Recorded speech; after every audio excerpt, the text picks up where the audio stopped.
Halo, selamat malam pemirsa, selamat datang di iNewsroom. Kembali bersama saya Anisha Dasuki. Kami akan membahas berita utama secara mendalam, komprehensif dan tentunya eksklusif. Sebagai pembuka iNewsroom hari ini kami memiliki informasi viral di media sosial. Kawasan Gunung Bromo dari arah Pasuruan, Jawa Timur sempat macet total akibat diserbu pengunjung pada masa libur Natal. Antisipasi agar tidak terulang, sejumlah aparat kepolisian melakukan pengaturan lalu lintas di kawasan Bromo. Ini merupakan jalur yang berasal dari Kabupaten Malang. Beginilah kondisi arus lalu lintas menuju kawasan wisata Gunung Bromo di Desa Wonokitri, Kecamatan Tosari, Kabupaten Pasuruan, Jawa Timur. Dari pagi hingga siang tadi, ribuan pengunjung masih memadati jalanan, memanfaatkan hari libur Natal dan Tahun Baru, namun antrian kendaraan tidak sepadat hari-hari sebelumnya. Usai sempat viral akibat volume kendaraan yang padat merayap, kali ini petugas kepolisian mengatur dengan ketat untuk kendaraan-kendaraan yang melintas di jalur penanjakan. Mengantisipasi agar tidak terulang lagi, sejumlah aparat kepolisian dibantu Forkopimda Kecamatan Tosari akan menutup jalur penanjakan esok pada pukul 4.15 pagi dan dibuka lagi pada pukul 6 pagi. Arus lalu lintas sudah landai sepi dan dari arah penanjakan maupun dari arah Pasuruan. Tujuan dari kendaraan-kendaraan roda untuk kendaraan hardtop menuju ke Lautan Pasir. Dan pemirsa, kami akan mengajak Anda menuju ke rest area kilometer 29 untuk menyaksikan konferensi pers terkait penanganan kepadatan lalu lintas saat libur Natal dan Tahun Baru. Palimanan sampai dengan 72 ya. Nanti 72 sampai dengan 47 kita akan melakukan kontraflow 2 lajur, kemudian 47 sampai 36 1 lajur. Ini tentu kita lihat indikator besok ya. Indikator angka di Cipali itu ada di traffic counting 414, Kali Kangkung, kemudian di Cirebon 199. Dari situ baru kita akan melihat pergerakan per 1 jamnya. Tapi kalau prediksi kita adalah nanti pukul 14.00 kita akan melakukan one way dari 188 sampai dengan 72 dan seterusnya kontraflow di 72 sampai 47 sampai 36. Kemudian untuk arus mudik kedua untuk libur Natal kita juga sudah mensimulasikan ya, jatuh pada tanggal 30 kemungkinan nanti untuk puncak arus mudik yang kedua, sehingga kita akan menyiapkan rekayasa lalu lintas di Jakarta Cikampek dari 36 47 ya. Kita akan melakukan kontraflow dari 1 lajur, kemudian 47 sampai dengan 72 itu 3 lajur, dan Cipali kita akan berlakukan one way sampai dengan 188 nantinya. Kemudian untuk tanggal 1 ini kemungkinan juga akan menjadi puncak arus balik ya. Ini akan lebih besar daripada besok karena ada beberapa para pemudik yang belum kembali besok itu, sehingga angkanya cukup besar, PC rasio juga cukup besar. Kita harus melakukan one way nantinya, apakah dari 188 atau dari Kali Kangkung. Ini tergantung nanti situasinya. Namun akan kita jadwalkan one way one way tanggal 30 ya. Itu pukul 7.00 ya. 7.00 pagi itu akan diberlakukan one way, kemudian kontraflow di Jakarta Cikampek. Kemudian kembalinya tanggal 1 itu kita akan berlakukan one way juga di pukul 14.00. Ini situasional, nanti selesainya jam 24.00 atau nanti diperpanjang. Saya kira itu ya. Beberapa evaluasi dari kemarin ya, ada beberapa gangguan kendaraan mogok ya di daerah Cipali, kemudian di MBZ. Ada sekitar 55 kendaraan yang mengalami gangguan. Ini sangat menghambat ya arus lalu lintas, sehingga rekayasa lalu lintas yang kita lakukan juga ini masih terjadi pelambatan karena ada beberapa mobil dapat gangguan. Ini diharapkan untuk besok arus balik, kemudian arus mudik yang kedua, arus balik tanggal 1, ini para pemudik, para wisatawan bisa menyiapkan kendaraannya agar tidak ada gangguan di sepanjang jalannya. Saya kira itu. Oh, maaf, sebentar. Maaf, Cisumdawu ya, karena nanti akan diberlakukan one way dari arah timur. Cisumdawu yang sudah operasional, nanti kendaraan yang akan mengarah ke Jawa atau ke Cirebon, kita akan alihkan melalui Cimalaka. Ya, setelah Cimalaka keluar jalur jalan nasional, ya, Kadipaten, kemudian Palimanan, masuk kembali di Palimanan 3 ya, Palimanan 3 atau Plumbon. Jadi masih kita berikan akses untuk para pengemudi yang akan mengarah ke Jawa Timur. Itu beberapa hal yang perlu disampaikan pada kesempatan ini. Silakan. Kalau belajar dari mudik Lebaran, ini kan ketika mungkin ada one way di jalur tol, ada perlambatan juga di jalur biasa. Nah, apakah ada pendekatan khusus atau penambahan sesuatu di jalur yang non tol? Betul. Jadi kita tadi sudah rapat ya dengan Jawa Barat terutama, karena ini semuanya ada di daerah Jawa Barat. Kita akan perkuat untuk arteri, karena nanti imbas dari pemberlakuan one way, pasti arteri akan ada peningkatan. Kita sudah koordinasikan, terutama titik-titik trouble spot seperti pasar, kemudian lintasan sebidang, kereta api. Ini sudah menjadi concern kita untuk mengelola di sana. Kalau terkait dengan personil Pak, boleh ditekankan ada berapa personil yang di lapangan terkait dengan langkah? Selama operasi ini ada 120. Pemirsa, Anda baru saja menyaksikan konversi pers yang dilakukan oleh Kakor Lantas Irjen Pol Aan Suhaan yang membahas terkait penanganan libur Natal dan Tahun Baru beserta hasil evaluasi yang dilakukan selama 2 hari terakhir. Kita ke informasi terkait puluhan ribu kendaraan memadati kawasan wisata Puncak Bogor, Jawa Barat dan menyebabkan lalu lintas macet. Puncak arus balik libur Natal dan Tahun Baru diprediksi terjadi hari ini.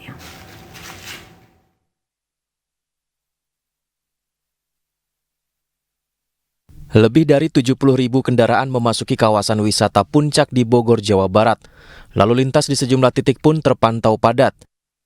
Untuk mengurai kemacetan, polisi memberlakukan rekayasa lalu lintas secara situasional.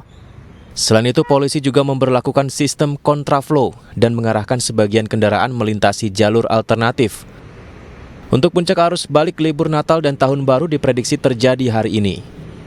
Ya, pada pukul 7.30 kami laksanakan rekayasa one way arah atas, yaitu dari Jakarta menuju Puncak. Mengingat memang antrian sudah cukup panjang, jangan sampai terjadi kemacetan di dalam tol itu sendiri. Untuk itu kami prediksi untuk arus baliknya akan terjadi hari ini, maka kami laksanakan one way ke bawah nanti di pukul 12, antara pukul 12 sampai 12.30. Beberapa titik yang harus diwaspadai yang biasanya terjadi kepadatan diantaranya adalah kawasan Simpang Gadok, Tanjakan Salarong, Megamendung, Pertigaan Taman Safari, dan Puncak Pas. Dari Bogor, Jawa Barat, Tim Liputan iNews melaporkan. Libur panjang Natal dan Tahun Baru dimanfaatkan wisatawan mengunjungi tempat rekreasi hingga wisata alam. Dan untuk mengetahui informasi selengkapnya kami telah terhubung dengan rekan Ismalia Meidasari yang berada di kawasan Puncak Gadok, Bogor, Jawa Barat. Ismalia, seperti apa pantauan di jalur Puncak pada malam hari ini? Ya, selamat malam Anissa dan juga pemirsa. Sistem one way atau jalur satu arah yang sudah diterapkan sejak pukul 13 siang tadi dari Puncak ke arah Jakarta, yang dimana ini merupakan arah pulang, ini masih terpantau ramai lancar. Dari tadi siang hingga saat ini masih terpantau ramai lancar. Yang sebelumnya berbeda halnya dengan sistem one way yang dilakukan pada pagi tadi, yakni arah kedatangan dari Jakarta menuju Puncak yang dilakukan pukul 7.30 pagi tadi hingga 10.15. Ini memang tadi sempat terjadi penumpukan atau kemacetan di Simpang Gadok yang merupakan titik utama menuju kawasan wisata Bogor. Ini tadi juga sempat terjadi kepadatan penumpuk sejauh 3 meter jauhnya. Dan sebagai informasi juga Anissa dan juga pemirsa, hingga saat ini sudah ada lebih dari 110.000 kendaraan yang masuk ke kawasan Puncak Bogor dan sudah ada 35.000 kendaraan yang turun atau menuju Jakarta atau arah pulang, yang dimana ini masih ada setidaknya ada 75.000 kendaraan yang masih berada di kawasan Puncak Bogor. Dan ini seperti yang tadi sudah disampaikan oleh Anissa, ini juga akan diprediksi akan terjadi puncak arus balik libur Natal pada hari ini hingga esok hari. Dan juga Anissa dan juga pemirsa, setidaknya ada sekitar 500 personel yang sudah diterjunkan untuk mengamankan lalu lintas saat libur Nataru ini. 500 personal itu tersebar di beberapa titik kawasan wisata Puncak Bogor, namun yang paling banyak memang di kawasan wisata Bogor. Maksud kami kawasan wisata Puncak Bogor. Dan untuk di Simpang Gadok sendiri tempat kami melaporkan, ini juga terdapat pos kesehatan dan juga ruang istirahat. Ini bagi para pengunjung atau para wisatawan yang mengalami gangguan kesehatan atau ingin sekedar beristirahat dalam perjalanan, ini bisa langsung mendatangi pos-pos tersebut. Namun untuk sampai saat ini hingga malam ini untuk arus balik masih terpantau ramai lancar. Kembali ke studio Anissa. Baik, terima kasih Ismalia Medasari melaporkan langsung dari Simpang Gadok Bogor, Jawa Barat. Selamat bertugas kembali. Pemirsa, arus kendaraan padati ruas tol Cipali Purwakarta, Jawa Barat. Tingginya volume kendaraan yang didominasi mobil pribadi yang akan menuju Jawa Tengah. Kepadatan arus kendaraan menuju Jawa Tengah terpantau padat di kilometer 78 ruas tol Cipali, wilayah Campaka, Purwakarta, Jawa Barat. Ribuan kendaraan yang didominasi mobil pribadi memadati 3 lajur tol Cipali Senin pagi. Selain itu, kepadatan terjadi karena adanya insiden kendaraan minibus yang terguling di bahu jalan tol kilometer 76 tol Cipali Purwakarta. Selepas kilometer 78 hingga memasuki kilometer 84 wilayah tol, ruas tol wilayah Subang, maksud kami arus kendaraan ramai lancar. Diperkirakan kepadatan volume kendaraan di ruas tol Cipali masih akan terjadi selepas perayaan Natal hingga mendekati Tahun Baru 2024.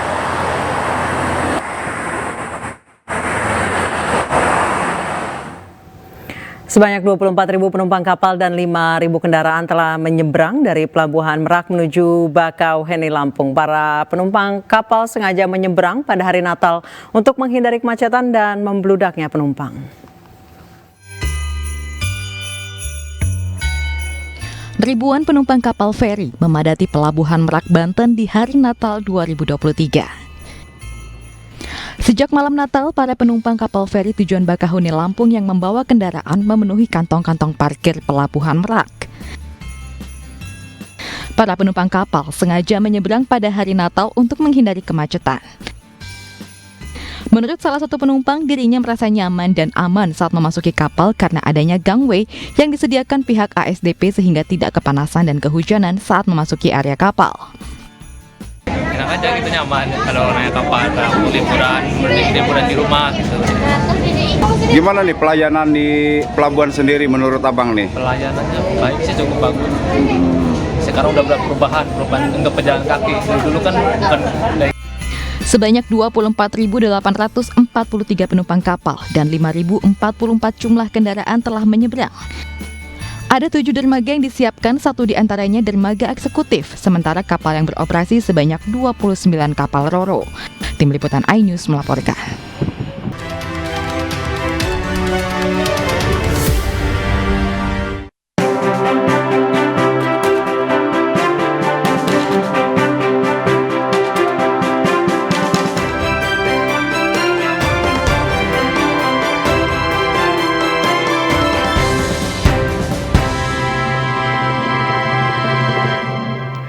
Terima kasih Anda masih bersama kami di iNewsroom. Pemirsa, Komisi Pemilihan Umum akan mengevaluasi aksi calon Wakil Presiden nomor urut 2 Gibran Raka Buming Raka saat debat perdana Jumat malam. Pasalnya Gibran sempat keluar dari area podium ketika sedang berbicara.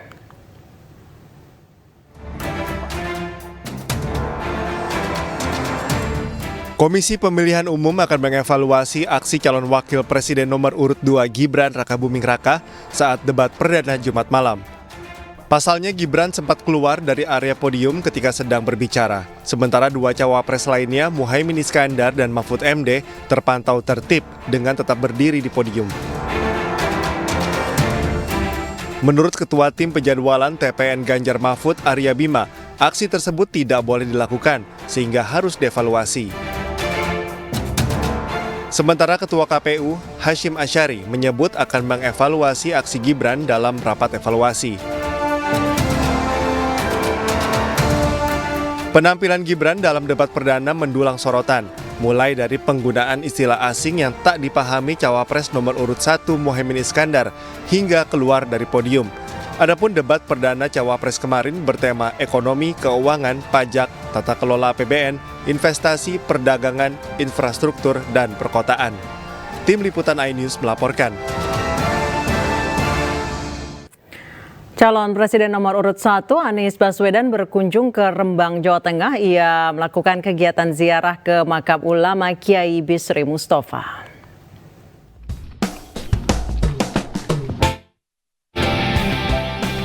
Anies Baswedan berziarah ke makam Kiai Bisri Mustafa di Desa Kabongan Kidul, Rembang. Seorang ulama Nahdlatul Ulama yang juga kakeknya Menteri Agama Yakut Kholil Koumas. Setelah itu, ia menuju Lasem berziarah ke makam ulama di Komplek Masjid Jami Lasem.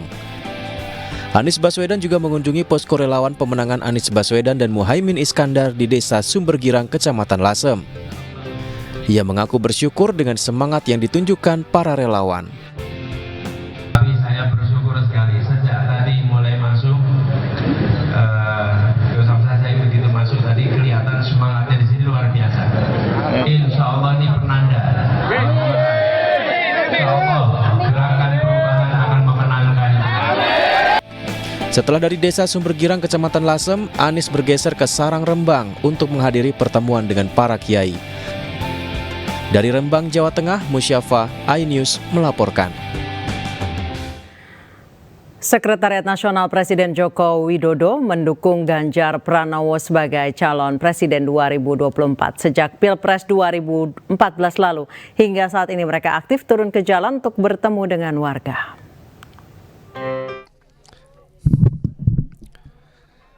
Sekretariat Nasional Jokowi justru memberikan dukungannya kepada Capres-Cawapres nomor urut 3 Ganjar Pranowo dan Mahfud MD pada pemilu 2024. Organisasi relawan ini tidak mengalihkan dukungan terhadap paslon lain, kendati putra Presiden Jokowi, yakni Gibran Rakabuming Raka, menjadi cawapres nomor urut 2. Organisasi relawan pertama yang didatangi oleh Presiden Jokowi ini sering melakukan beragam kegiatan untuk menyuarakan tokoh yang didukungnya hingga turun ke masyarakat. Kami mendukung Pak Ganjar sesuai dengan pertama kali Pak Jokowi menginstruksikan sebelum masuknya Pak Gibran. Ya kita mendukung semuanya, tapi kita pilih yang terbaik dari yang baik. Kita sebagai ketua Timnas Jokowi Prabowo si Ganjar mendukung sepenuhnya, dan saya mengharapkan masyarakat semuanya mari kita sama-sama mendukung pemimpin yang amanah. Kunjungan kali ini bersama calon legislatif DPR RI dari Partai Perindo, Aiman Wicaksono, menyerap aspirasi warga di Kelurahan Pulau Gadung, Jakarta Timur, mengajak warga sadar lingkungan dengan menebus sembako menggunakan sampah plastik guna mengurangi emisi karbon. Inilah bentuk kepedulian dari Ganjar Mahfud bahwa di lapangan kami berkomitmen terhadap lingkungan. Jadi bukan tebus dengan uang, tapi tebus dengan botol plastik ini. Kita harus peduli lingkungan, bukan hanya soal sekedar misalnya istilah carbon capture and storage misalnya, tapi di lapangan dari bawah kita harus sosialisasikan bahwa kita punya kepedulian lingkungan untuk menjaga lingkungan, jangan bakar-bakar karena selain polusi juga kemudian ada racun yang bisa terkandung di dalam plastik ini, tapi diberdayakan. Kegiatan ini diharapkan dapat mengajak warga sadar dengan pelestarian lingkungan. Dari Jakarta, Galuh Pandu, Rizky Solehudin, dan di Bernadi, iNews melaporkan. Capres nomor urut 3 Ganjar Pranowo berpesan pada kader PDI Perjuangan di Sragen, Jawa Tengah untuk merapatkan barisan demi memenangkan Pilpres 2024. Konsolidasi itu Ganjar berpesan agar para kader PDI Perjuangan berhati-hati terhadap pihak-pihak yang hendak merebut suara.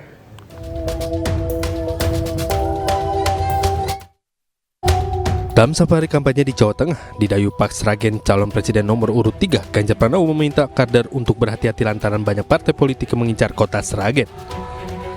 Jika ada partai lain yang hendak merebut suara PDI Perjuangan, harus dilawan. Dia meminta PDI Perjuangan ataupun partai koalisi pendukung untuk memenangkan pasangan Ganjar Mahfud di kontestasi politik mendatang. Sragen, Solo Raya, insya Allah solid, kita memastikan saja karena konsolidasinya sebelum saya datang. Semuanya lain-lain seperti ada partai. Bila geser dikit bila. Ini sama juga.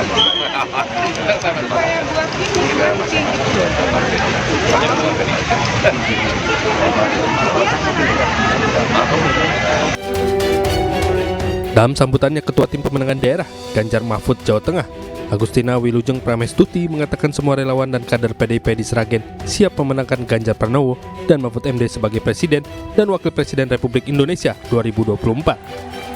Setelah melakukan serangkaian kegiatan kampanye di Solo, Karanganyar, Sragen, Jawa Tengah, Ganjar yakin PDI Perjuangan dan partai koalisinya bisa memenangkan pemilu 2024 mendatang. Dari Sragen, Jawa Tengah, Joko Piroso, iNews melaporkan. Setelah video bersama Prabowo viral saat pelaksanakan debat Cawapres, kini Menteri Investasi Bahlil Lahadalia membuat pernyataan kontroversi. Di hadapan mahasiswa, Bahlil berkelakar tentang oligarki dan menyebut mahasiswa bisa lebih jahat dari dirinya jika kelak menjadi penguasa.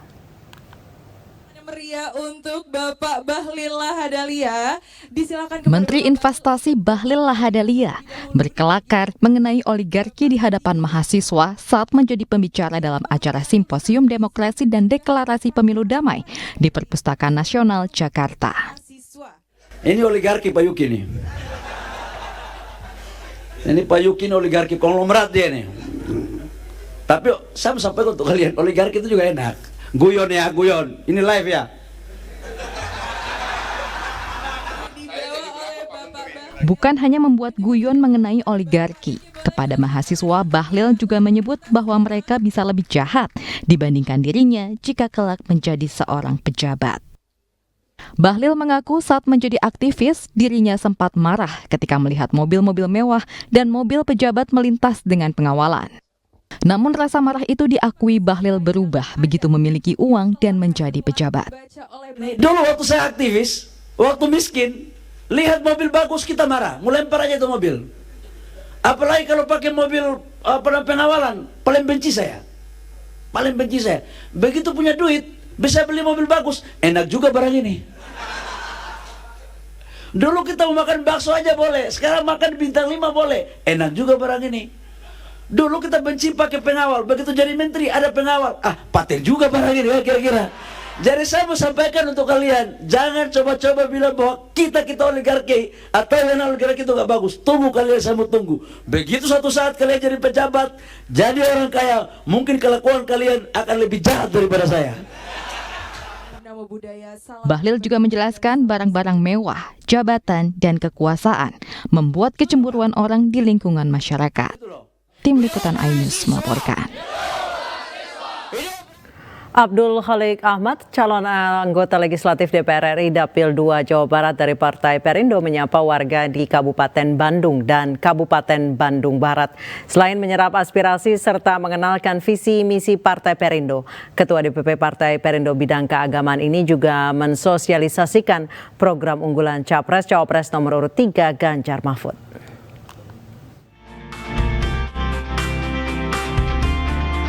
Warga Kabupaten Bandung Barat berharap Partai Perindo dapat menjadi aspirator untuk memberikan pendidikan dan pemerataan pembangunan di wilayah mereka.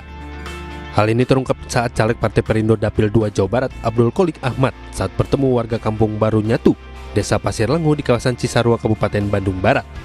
Sementara dalam belusukan di Desa Cempaka Mekar di kawasan Padalarang, Partai Perindo juga diminta untuk membantu mengembangkan usaha para pelaku UMKM.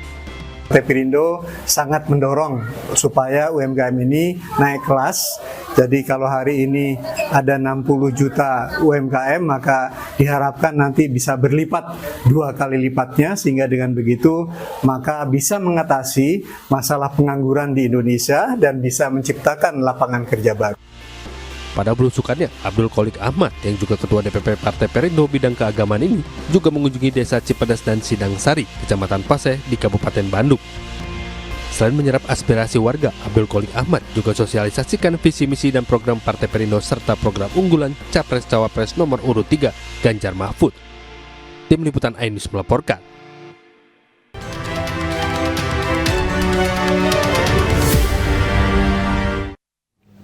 Terima kasih Anda masih bersama kami di iNewsroom. Pemirsa, cuitan Roy Suryo yang menyebut hanya Cawapres nomor urut 2 Gibran Rakabuming Raka memakai 3 mikrofon saat debat Cawapres menuai reaksi Ketua KPU Hashim Asyari sebagai pihak penyelenggara. Ketua KPU membantah tudingan Roy Suryo yang disebut menyebarkan fitnah.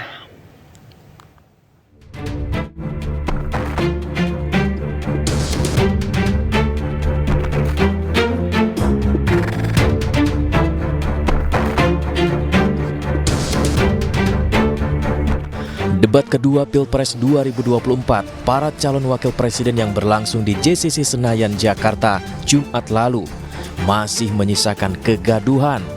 Salah satu kegaduhan yang ditimbulkan, yakni tudingan earphone Cawapres nomor urut 2, Gibran Rakabuming Raka, yang disampaikan pakar telematika Roy Suryo melalui cuitannya. Menurut Roy Suryo, saat debat, Gibran menggunakan 3 mikrofon, sementara Cawapres lain hanya menggunakan 2 mikrofon. Selain itu, Roy Suryo juga menduga ada pihak lain yang membisiki Gibran saat debat berlangsung. Dalam unggahannya, Roy Suryo meminta KPU berlaku adil kepada semua peserta debat agar tidak terjadi kecurangan pada debat selanjutnya. Pengen modal 200 juta, udah tanpa agunan. Nggak ada yang memberatkan, Mbak. Terima kasih. Pengen modal 200 juta, udah. Sementara Komisi Pemilihan Umum KPU angkat bicara terkait tudingan pakar telematika Roy Suryo yang justru menyebarkan fitnah. Ketua KPU Hashim Asyari menegaskan semua cawapres menggunakan 3 mikrofon yang sama. Hal itu untuk mengantisipasi bila ada salah satu mikrofon tidak berfungsi. Hashim juga menyatakan bahwa debat itu spontan, tidak mungkin didikte maupun bisikan yang diterima cawapres saat debat berlangsung. KPU juga siap bertanggung jawab atas kegaduhan yang terjadi jika memang ada earfeeder yang diberikan ke salah satu cawapres. Tim Liputan iNews melaporkan.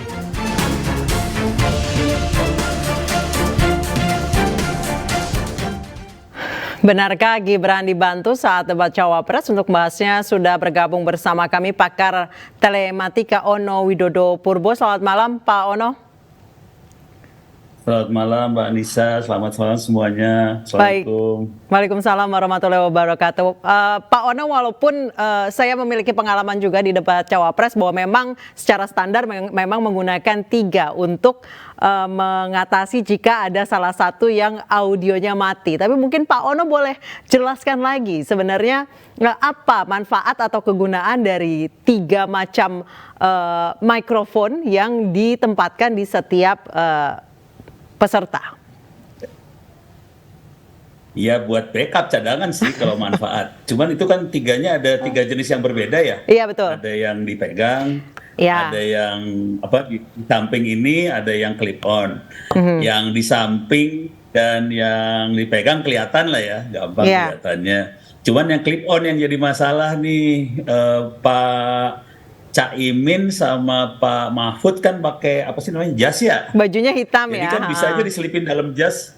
Iya, bajunya hitam dan jas bentuknya kayak semacam kayak jas lah. Jadi nggak gitu kelihatan ya clip onnya ya. Iya. Kalau Mas Gibran kan pakai baju biasa aja tanpa jas, jadi kelihatan banget clip onnya. Kalau saya ngelihatnya sebenarnya sama, cuman karena dia pakai jas nggak gitu kelihatan gitu aja sih. Pak Ono, ada yang mengatakan juga bahwa Gibran menggunakan earpiece. Apakah itu mungkin, Pak? Iya. Ya gampang aja tinggal tinggal dilihat di gambarnya, videonya ya, atau gambarnya atau fotonya. Di kupingnya ada kayak earpiece kayak gini. Kalau saya lihat di gambarnya sih nggak ada earpiece-nya di semua cawapresnya, nggak ada earpiece-nya semua. Gitu aja sih, jadi nggak make sih. Sebenarnya pilihannya kan cuma 2 ya, bisa pakai earpiece, bisa lewat mata gitu ya, prompter atau apa lewat mata. Cuman dua-duanya kan nggak dipakai, nggak ada tuh dua-duanya. Ya udah, selamat. Jadi kalau Pak Ono, Anda melihatnya tidak ada earpiece ya di kuping Pak Gibran ini ataupun cawapres yang lain ya, Pak Ono ya? Iya, sampai saya zoom tuh gambar-gambar yang ada di Google, saya zoom ini serius nggak sih? Pada ngomong kayak gitu, nggak ada, kosong, nggak kelihatan. Tapi Mungkin memang mata saya salah ya, tapi kayaknya nggak ada.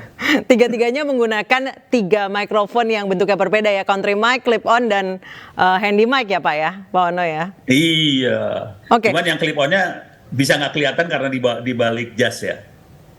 Iya. Kemudian Pak Ono, ada salah satu lagi yang masih menjadi pertanyaan, sempat terdengar kata sudah pada saat Pak Gibran sedang berbicara. Apakah itu bocoran dari mikrofon yang lain atau bagaimana? Waduh, yang ini saya nggak lihat nih ya. Saya nggak tahu kalau gitu, nggak dengar. Tapi kemungkinan kalau ada bocor-bocor audio itu dari mana sih, Pak Ono? Kalau bocor audio kan ini ya gini ya, mikrofon itu punya jarak kemampuan buat apa sih? Buat nangkep suara ya. Iya. Kalaupun bocor berarti sumbernya harus nggak jauh banget dari mikrofon itu sih. Gitu. Atau orangnya teriak cukup keras, misalnya orang di belakang atau di depan beliau itu teriak cukup keras sampai masuk gitu. Selain itu agak susah sih.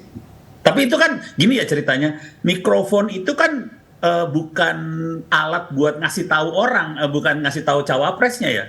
Kan dia alat untuk kalau cawapres ngomong suaranya masuk ke mikrofon, bukan dari mikrofon keluar suara. Jadi tetap bukan alat buat ngasih tahu sih sebenarnya. Kemudian bukan alat buat contekan maksudnya. Baik, Pak Ono, kemudian yang menjadi pertanyaan Bapak Roy Suryo adalah ada seperti kotak besar di punggungnya Gibran. Boleh dijelaskan Pak Ono itu apa? Mungkin kami sebagai orang televisi itu tahu ya, itu memang alat yang ya. Saya pun menggunakannya sekarang 2. Iya. Kalau enggak Mbak Anissa berdiri udah gitu ngasih lihat belakangnya. Iya, Mbak Anissa tuh kalau ya teman-teman televisi tahu lah. Jadi kalau ada mikrofon yang ada di depan atau pakai earphone, biasanya di belakangnya ada alat yang lebih gedenya sih sebenarnya. Jadi bukan alat, jadi yang gedenya yang buat berkomunikasi sama teman-teman di studio ya. Jadi emang alatnya gede, ada biasanya taruh di belakang. Mungkin Pak Ono untuk memperjelas apakah saya perlu memperlihatkannya ke pemirsa mungkin yang saya gunakan saat ini.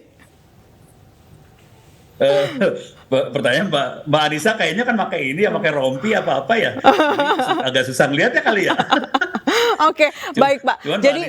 Jadi sebenarnya memang dalam setiap alat pengeras suara ataupun mikrofon itu ada alat tambahan lain, mungkin saya boleh perlihatkan ke pemirsa seperti ini gitu ya Pak ya.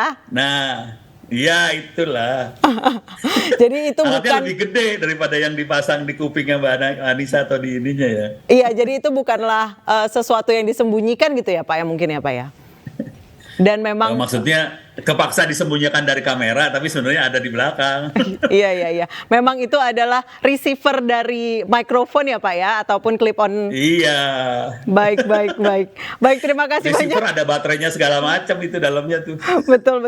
Baik, terima kasih banyak Pak Ono telah bergabung bersama kami di iNewsroom. Selamat malam. Pemirsa, Polda Sulawesi Tengah membentuk tim gabungan untuk mengetahui penyebab ledakan tungku smelter nikel PT Indonesia Tsingshan Stainless Steel atau ITSS di Morowali, Sulawesi Tengah. Sementara itu 5 dari 29 korban luka yang dirawat di RSUD Morowali telah dipulangkan.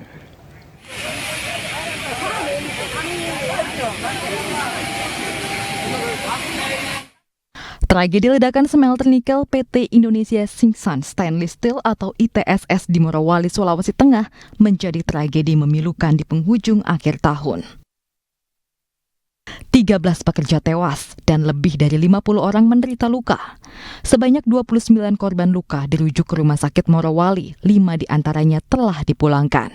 Sementara 24 korban lainnya masih mendapatkan perawatan intensif.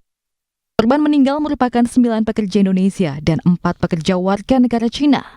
Kapolda Sulawesi Tengah menerangkan penyebab ledakan yang menewaskan belasan nyawa dalam proses penyelidikan tim gabungan. Dari hasil pengamatan kami di lapangan, dan Pak Danrem dan Kapolres, termasuk juga dari instansi terkait lainnya, sejatinya di kawasan ini alarm sistem, kemudian tanggap segeraan sudah sangat baik. PT ITSS yang dikelola PT Indonesia Morowali Industrial Park atau IMIM memperoleh izin usaha pertambangan operasi produksi khusus pada Oktober 2019 hingga Oktober 2049. Sementara PT IMIP sebagai perusahaan